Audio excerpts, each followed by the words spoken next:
எல்லாருக்கும் வணக்கம்.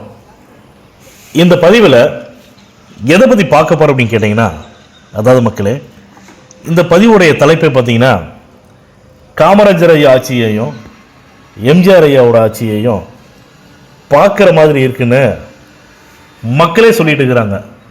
உண்மை அதாங்க. அதாவதுங்க, இத்தனை வருட காலமாக ஒரு இருண்ட தமிழகமாக இருந்த மாநிலத்தில் தமிழக மக்களுடைய வாழ்க்கையும் இருண்டுதான் இருந்துச்சு அப்படிங்கிறதுல நம்ம அடித்து சொல்லலாம். ஏன் அப்படி சொல்கிறேன்னு கேட்டிங்கன்னா, காமராஜர் ஐயாவோட ஆட்சிக்கு அப்புறமும் எம்ஜிஆர் ஐயாவோட ஆட்சிக்கு அப்புறமும் தமிழ்நாடு எவ்வளோ இன்னல்களை, துன்பங்களை, துயரங்களை சந்திச்சது அப்படிங்கிறத நம்ம எல்லாமே பார்த்துருப்போம். குறிப்பாக சொல்லணும் அப்படின்னா, இந்த திமுக, அது என்னங்க, அந்த திமுகனாவே அவ்வளவு கோபம் வருது மக்களுக்கு.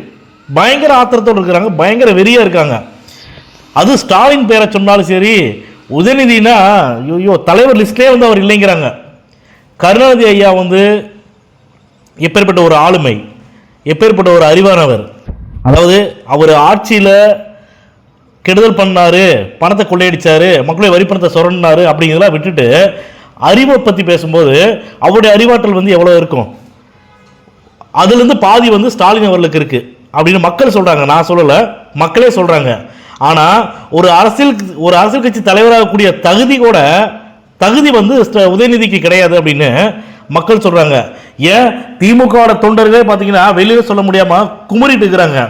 ஏங்க, ஸ்டாலின் அவர்கள் தோத்துட்டாங்க, எதிர்கட்சி தலைவராக கூட வரல, எம்எல்ஏ கூட வரல, தோத்துட்டாங்க.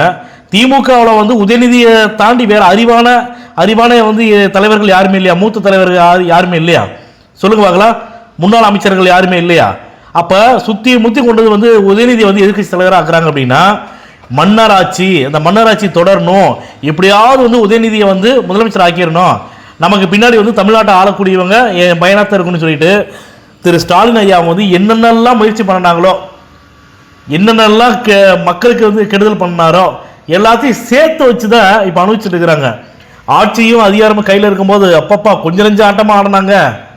அதான் பாட்டில் சொல்லியிருக்காருல, ஆடாதடா மனிதா, ரொம்ப ஆட்டம் போட்ட அடங்கிடுவா மனிதா அப்படின்னு சொல்லியிருக்கிறாங்களே.